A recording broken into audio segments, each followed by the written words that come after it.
Charline Bonneau, diététicienne spécialisée en micronutrition et en aide au changement. Aujourd'hui, je fais cette vidéo en hommage aux femmes. J'avais vraiment envie de faire un cadeau aux femmes et cette idée est venue en fait d'une discussion que j'ai eue avec une amie il y a très peu de temps. Et je me suis dit, ce sujet est vraiment trop important, c'est quelque chose aujourd'hui que je fais vraiment avec cette sensation de faire un cadeau aux femmes, parce que c'est très important que on reprenne conscience de certaines choses et qu'on reprenne notre place aussi dans cette société. Donc aujourd'hui, cette vidéo, c'est pour parler en fait de toute cette culpabilité que beaucoup de femmes ont, que la plupart des femmes ont, surtout aujourd'hui en fait, parce qu'on est de plus en plus à essayer d'avoir une carrière qui est au moins aussi importante et comment dire, visible que celle des hommes.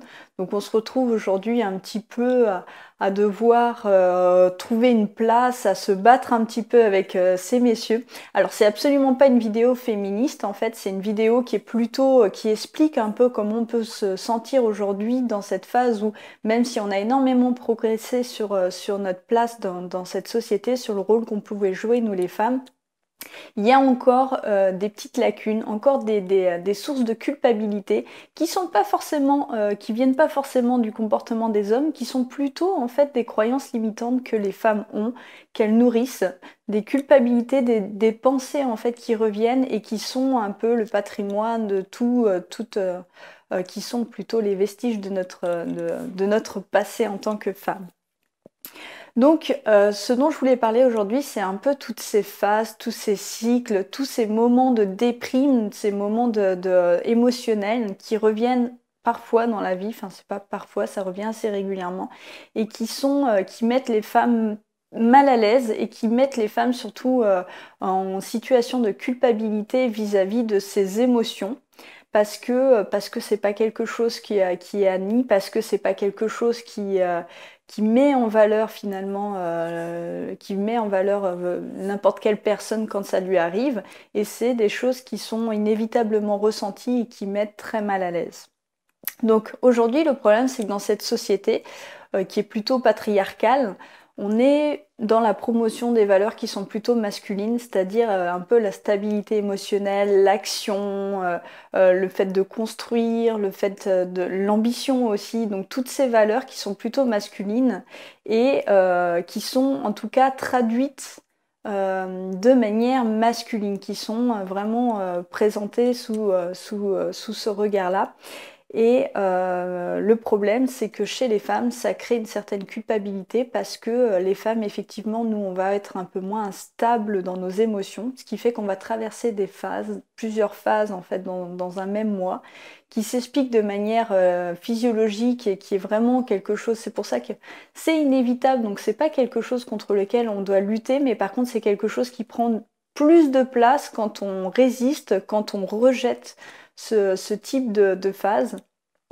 Donc, en fait, plus on va rejeter ces phases et plus les symptômes vont augmenter. Et c'est ça qui rend vraiment ce cycle féminin très désagréable à vivre et qui revient de manière récurrente et qui crée une culpabilité qui est aussi récurrente. Et c'est quelque chose aujourd'hui dont vraiment je voulais parler parce que j'aimerais déculpabiliser les femmes et j'aimerais apporter des clés en fait à ces femmes qui se jugent, qui sont en réaction par rapport à ce qu'elles ressentent et qui ne savent pas comment faire en fait, qui sont plutôt sur la mauvaise piste qui va être de rejeter et d'essayer de lutter contre ces phénomènes qui sont naturels et récurrents. Donc comment être aujourd'hui une femme dans ce monde d'hommes? Le problème c'est que déjà la plupart des femmes vont essayer de mettre, en fait, pour pouvoir réussir, elles croient, en tout cas c'est la stratégie qu'elles ont adoptée et puis c'est quelque chose qui est bien qui est légitime finalement, elles ont cru qu'il fallait pour ça endosser le même costume que les hommes parce qu'elles voulaient réussir de la même manière que les hommes réussissent. Pour ce faire, elles se forcent aujourd'hui à avoir une stabilité émotionnelle par exemple, parce que les hommes on va les penser comme avec un peu plus de sang-froid. En tout cas, les hommes qui réussissent, ce sont des hommes qu'on va définir comme des gens qui ont un sang-froid, qui ont cette capacité à tout le temps être linéaires au niveau de leurs émotions, à rien laisser transparaître, tout du moins. Elles vont aussi avoir un agenda qui va être très rigoureux, qui va être très serré et qui va être le même comme un agenda en fait, comme un agenda d'homme en fait, qui va être le même chaque semaine. Elles vont avoir aussi des responsabilités qui vont être de plus en plus fortes, elles vont s'en mettre beaucoup sur les épaules, quelle que soit la période dans le mois. Donc tout ça, ça va pas marcher en fait. Et la preuve, c'est qu'on voit beaucoup au niveau que ce soit au niveau du syndrome prémenstruel, on voit que les douleurs, en fait, tous ces symptômes qui sont désagréables sont de plus en plus importants. Il y a de nombreuses femmes qui consultent à cause de ce syndrome qui devient vraiment gênant dans leur vie. Il y a aussi la montée des burn-out. On voit aussi la montée de l'alcoolisme féminin. Et oui, il y a de plus en plus de femmes qui, sous le poids de la pression, des responsabilités, sombre finalement dans l'alcoolisme parce que ça devient trop difficile à vivre au quotidien. Donc, vous avez peut-être également ressenti cette culpabilité. Vous êtes dans une phase de votre vie peut-être où vous avez mis beaucoup de choses en place. Vous êtes sur le chemin de la réussite, vous êtes fier de vous. Enfin, en tout cas, vous êtes passé par des périodes où vous étiez très très fier de vous. Et là, vous ne comprenez pas pourquoi, d'un seul coup, tout ça va retomber.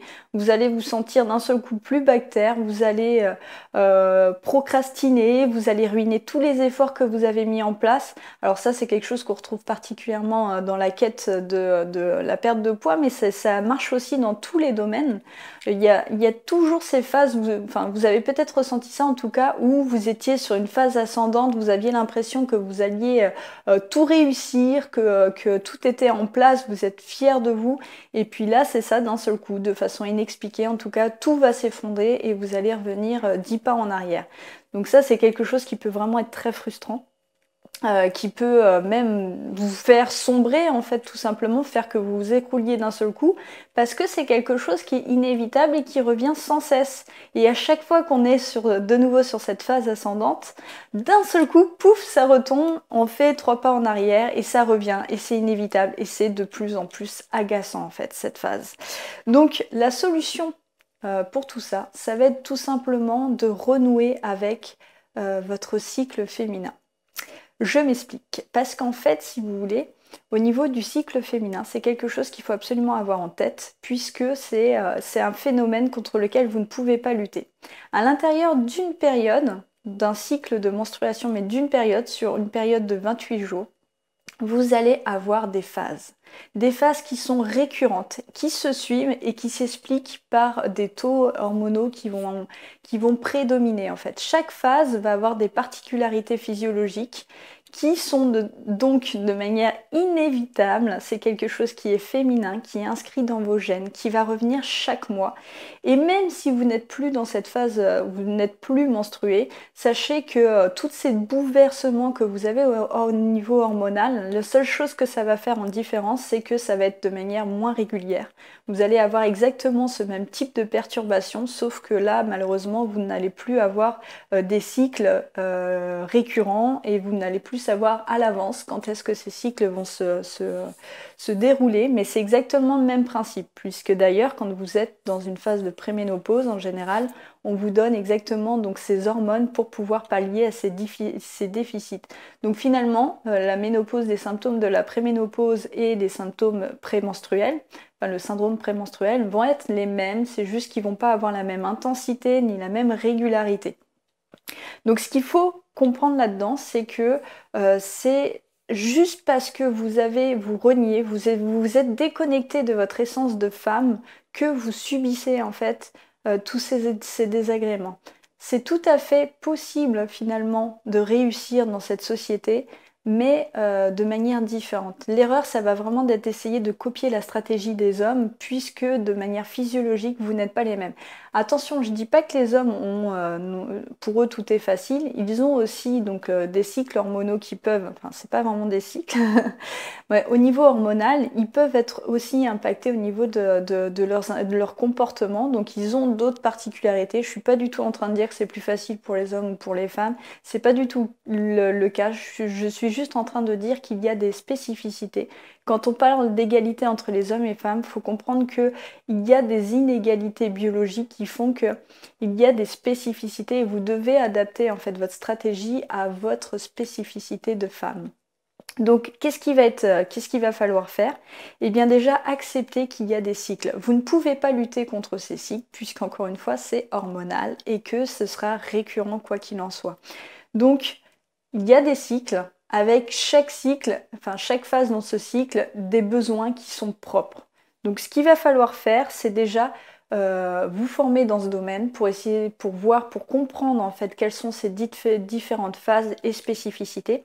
Alors, vous inquiétez pas, je vais faire une vidéo demain qui sera justement, qui vous présentera les différentes phases. Il existe 4 phases avec des particularités et je vous donnerai ces 4 phases en détaillant à chaque fois quels sont vos besoins et ce que vous pouvez mettre en place. Mais donc voilà, en tout cas, il faut connaître ces phases et les accepter.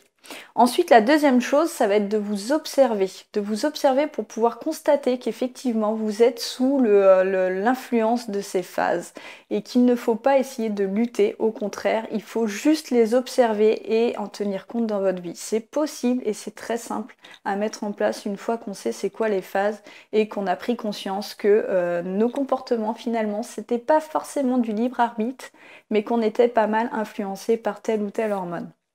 Donc, observez-vous.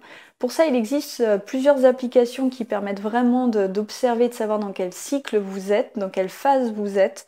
Donc, c'est quelque chose qui est de plus en plus connu malgré tout.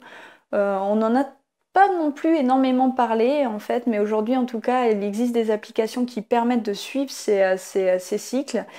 C'est normalement plutôt des applications qui sont faites pour le cycle d'ovulation, etc., pour suivre tout ça, mais c'est pas grave, sachez que vous pouvez les utiliser. Alors ça va être Dailyo et il va y avoir Clue par exemple, qui sont des applications qui vous permettent de noter en fait ce que vous ressentez, puis savoir dans quelle phase vous êtes. C'est très important de savoir vous comment ça se passe à votre niveau, à ce niveau-là, et aussi vraiment de prendre conscience que vous n'êtes pas aux commandes finalement dans ces moments-là et que si vous avez certaines réactions, c'est parce que votre corps a des besoins et que ces besoins ne sont pas assouvis. Ensuite, la troisième chose, ça va être d'adapter vos habitudes et votre planning par rapport à ces phases. Une fois qu'on a conscience de ces phases et qu'on on va plutôt être, comment dire, influencé de telle ou telle manière, c'est facile finalement de mettre en place et de prévoir, d'aménager votre emploi du temps. Donc ça veut dire que votre emploi du temps, il ne doit pas être le même sur les 4 phases en fait. Au niveau de votre planning, vous devez vraiment adapter, tenir compte en mettant en place des activités, une alimentation qui est adaptée à chacune de ces phases. C'est pas très compliqué. Une fois que vous l'aurez fait, une fois que vous aurez pris le temps d'observer en fait ces différentes phases, vous verrez que finalement c'est des choses qui sont vraiment pas compliquées à mettre en place et que c'est qu'une question d'organisation. Voilà, donc demain, je vous présente ces différentes phases et ce que vous pouvez mettre en place au niveau de l'alimentation et des activités pour pouvoir être en phase avec votre cycle féminin, avec votre féminité.